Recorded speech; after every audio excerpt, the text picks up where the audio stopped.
Now we're live on Facebook and Instagram. Hi, social media family. How are we doing today? It's Wednesday.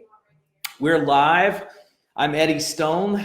Good afternoon to you, and thank you for taking some time to join me. We're going to have a little fun with this today. And in fact, our talk, speaking about holiday eats and surviving December, I think actually for those that are watching this in the U.S., I probably should have extended that beyond December to say surviving both November and December, because with Thanksgiving, and then they load us up on holiday, Christmas, all the various holidays that come this time of year, it's easy to find yourself in this situation with regards to food. So I'll enjoy sharing with you just a couple of tips. And part of this for me, and I'll just be candid about this, it's a confessional. It will maybe shame myself a little bit and help me get back on track, because during sort of that humorously hectic period last week where this whole, for me, holiday season started, the first week of Thanksgiving week we spent with Maria's side of the family, and the last half of the week we spent with my side of the family. So you got to make sure you're celebrating, right, as much as you can with all of your family that you don't get to see very often. And so I got off track, and I am not good at winging it at all. I'll just completely just fall into the buffet and eat everything I possibly can. We were in Charleston for Thanksgiving Day, and the following day, eating at some fabulous restaurants. A big shout out to Charleston, South Carolina, some of the best food I've had in a really long time. And we went to one restaurant that specialized in coconut cake, right? That's their thing. And I like coconut cake. And so Maria and the kids and I and everybody at the table, we were all curious about it. So we ordered a piece of coconut cake, and the person said, "Hey, I'll just bring a fork. You don't really need but one," because one slice of coconut cake was about a third of a whole cake, right? So that's really what happens in the holidays, is we get all kinds of fun things that are happening around food and celebration, and it just feels good. And so I thought I would talk about this, because for me, I need to have a plan. And I've talked to enough people yesterday and then Monday that we're talking about, hey, I need to try to stay on track so I don't give up all this ground that I've gained in the past year. And so that's really what this is about for me. It's about not sabotaging a year's worth of work in terms of healthy habits and things you're doing in just a few short week period of time. Because the one thing I have found is that when I get off track with food, it's not just that I say, okay, tomorrow I'm going to get back on track. I've actually expanded my stomach, and my desire for rich food or even sweets is kind of ticked up a little bit, right? Once you go down that path, it's hard to break it. And so it's really hard, even if you say, come New Year's Day, it'll be a different story. And so I thought I would share with you a plan I have, and it's one that I've developed over the years. And if I stick to it, I enjoy my holidays, but I get out on the other side having maintained some of those habits that I built throughout the year. So let's get to it. And sort of first things first for me is, let's be realistic about the season and what we're around. For most of us, either in the workplace, when we visit people, sort of wherever it happens to be, we're going to see excess amounts of food and candy or whatever. And so realistically, this is not the time of year to declare that you're starting a weight loss program. So if you have designs on weight loss, I really encourage you, so you don't set yourself up for failure, to sort of push that aside until we get into the new year, and instead think of this time of year as a way to maintain, hold on to some of these healthy habits that you've worked so hard to develop, and keep them during this time of year, but maintain so that you can enjoy yourself as well. Because one of the easiest ways you can sort of sabotage new health habits is to basically try to deny yourself of everything that's good, because then you get frustrated and our sort of carnal instincts take over, and we're like, oh, the heck with this kind of diet, right? Our subconscious and conscious are sort of battling on these issues. And so that's my first thing, Eric. If you're making notes here, first things first, let's be real and table weight loss to the new year. And right now, let's focus on maintaining and doing some healthy things here during the course of the next several weeks as we get to the end of the year. My very first sort of significant tip is to eat before you go. And if you can do anything in terms of sort of reminding yourself, maybe put a little placard on the mirror in the bathroom, whatever happens to be, if you're getting ready to go to a holiday party, make sure you eat before you get there. And I encourage you to make sure that whatever you eat includes some protein. Now, I'm not talking about a full meal, but you want to put some things on your belly, and you want to put some protein in your belly because it will help to better balance your blood sugars. And if that can include some fiber, that likewise will help the rate at which that glucose rises and the insulin responds, which actually, if you eat everything just all at once, you'll get a massive insulin response and you won't feel good. You'll actually feel tired. And so eating before you go. And here's my go-to. Here's my go-to, my plug. And that is a combination of super green juice, if you can see that, if I get my thumb out of the way, and organic super protein. One, because it doesn't contain sugar. Two, it contains plenty of fiber, and it's a nice, pleasant blend of both the greens as well as the protein itself. And so plant-based proteins, because of the fiber, lots of good things there. So eat before you go, right? That's sort of a significant tip here. Number two, one, don't start a diet. Two, eat before you go somewhere.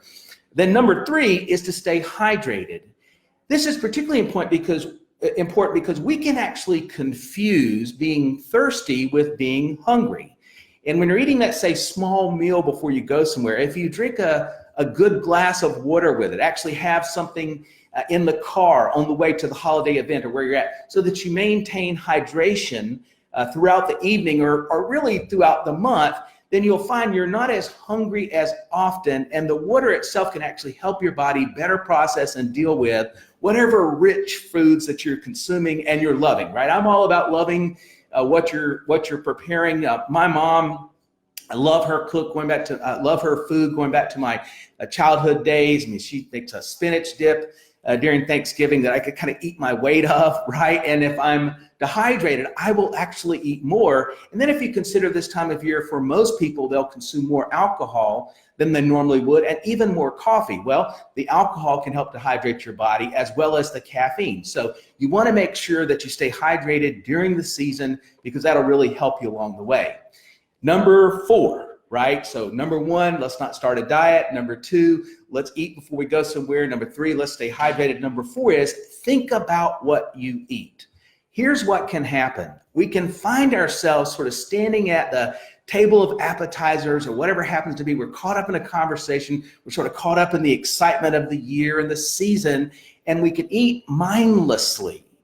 And when you're eating mindlessly, oftentimes you're eating so quickly, you're really not paying attention to the type of food that you're eating. And it's one of those ways actually to give yourself a bit of a stomach ache the next day because you can wind up eating so much rich food and your body hasn't told you yet to stop, because it takes about 20 minutes from the time you eat and start to chew something before the signal goes to your brain from your gut that says, hey, we have something in here. We're not as hungry as we were before. And so you want to make sure that you're paying attention to being conscious and not sort of just mindlessly eating, right? There's something to pay full attention to, particularly if you're enjoying adult beverages, alcoholic beverages during the season. We can sort of amp up this not paying close attention to the food you're eating. So be mindless. And one of the ways you can really adopt a habit of this, and I actually think this one's good for throughout the year, is to be deliberate with how you chew and you taste food. This can also come in handy in developing your relationship with a host, right? Somebody's prepared lovely appetizers. They may have spent a couple of days, or someone else has brought some appetizers to someone's home. If you're tasting those appetizers, you're not just wolfing them down. I've been accused accurately of wolfing things down before. And so if you're chewing on it and you're taking some time to really taste it, you sort of seek out the host, or you seek out whomever you know brought the appetite, say, hey, listen, I am loving this dip. It's fantastic. It reminds me of something from my childhood, or whatever happens to be. My mother-in-law makes these layer bars, and whenever I see them somewhere, when I'm out and I have a layer bar, sort of reminds me of that experience with her, right? So if you can kind of bring that into your conversation to cause yourself to be more mindful, there's a number of things that can happen from that. One is that you give your body a time to recognize, hey, I don't need to eat as much as I did before. So next, what do? let yourself eat, of course, just like what I'm describing, but also try to take a break, right? If you find yourself sort of stuck at the table or stuck in a conversation, excuse yourself and move around. Don't just sit for 20 or 30 minutes, right? Give yourself a chance to sort of break this pattern of consumption. I know it sounds like a pretty simple idea, but it's one that's easy to forget. And this is a way to really, just like we're saying, eat and taste and don't do it mindlessly. It's one way to sort of control what's going in, giving things time. It's all about giving things time to sort of settle in so you don't get ahead of yourself in terms of what you're eating. It's just like the old adage that when your eyes are too big because you're hungry, you buy more food than you actually need, right? And so things go to waste. So this is one of those situations. Another one sort of inside this sort of tip area here is when you're at a place where you've got a choice on dishes and you're given a chance to choose between a larger dish or a smaller dish, always choose the small dish. Right? Even if you wind up piling it up just a little too much. I've gotten that stink eye before from Maria because I probably put too much on a plate, right? So you want to make sure you choose the small dish because even if you go back more than once, some of these other things about taking time, not eating mindlessly, they'll all come into play. So don't go for the big plate, even if you're going to have to make several trips. Taste it. That's the other thing I would suggest. So this time of year, oftentimes things are rich in flavor, meaning really they're oftentimes very sweet, which takes a little while for the signal to come to the stomach from the brain, right, that we're having something, right, all part of this sort of signal between the brain and the stomach.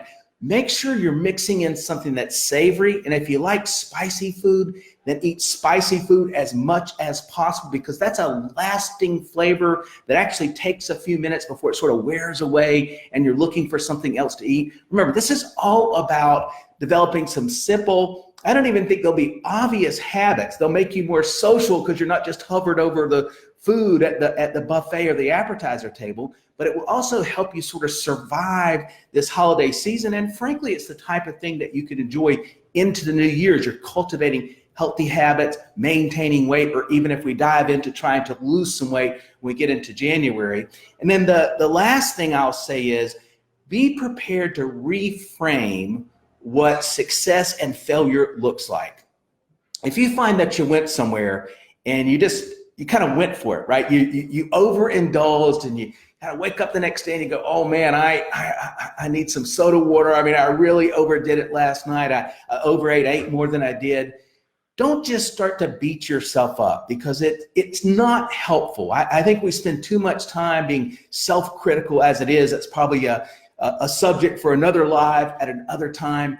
But here, if you fall off the wagon, so to speak, let yourself get up the next day and say, you know what, didn't do my best, but I will at this next shindig I go to or this next cocktail party I go to or when I go over to my mom's or my dad's or wherever it happens to be for the holidays. But let's reframe what it means, and so that we're not constantly dwelling on and looking in the mirror and being judgmental of ourselves because it's just not doing us any good. So that's sort of the thing I would think about because let's face it, the season is about things like creamy dips and frosted cookies and giant coconut cakes and whatever it happens to be, right? So we want to make sure we enjoy that, but this is all about having a plan and strategies. And I know I need that myself, or I'll wind up in January having given back 6 months of hard work during this past year. And that's not what I want to do. And then the final thing I'll leave you with, let's just call this a quick little pro tip. Learn to say no. One of the things that I find, so I'm 56 years old for those that I don't know. And so one of the things I find over the years is that I get into the holiday season, and this is really true for both Marie and I, and we sort of overcommit ourselves. And I think this is true for a lot of people, right? You have a short period of time that everybody sort of compresses the holidays and enjoying themselves and seeing friends and family, even though we may see these same friends and family other times of the year, but we tend to overpack the schedule. And you get into the new year and you're frankly exhausted. You can even be halfway through the month of December and find yourself not enjoying the season and the celebrations associated with your religion or your family or whatever happens to be. So Here's my pro tip, and I know it's hard this time of year. Learn how to say no so you can have some time for yourself. Even if that just means a little quiet time with a book, if you can get outside, bundle up if it's cold where you are, and take a walk in the neighborhood or in a park or in the woods, anything to sort of reconnect and re-find yourself in the midst of all the chaos that occurs this time of year. I mean, it's wonderful chaos, but it's almost humorous how busy it is for most of us as we try to keep up with friends and family and all the obligations of the season. So that's what I wanted to share today. I appreciate the opportunity to be with you here. I've got a few other things planned for us as we head into the end of 2019, right? We've got a whole new decade coming up in front of us. I'm super excited. So thank you. Go out there and be your best the rest of this week, and I'll look forward to reconnecting with you on Monday. Bye for now.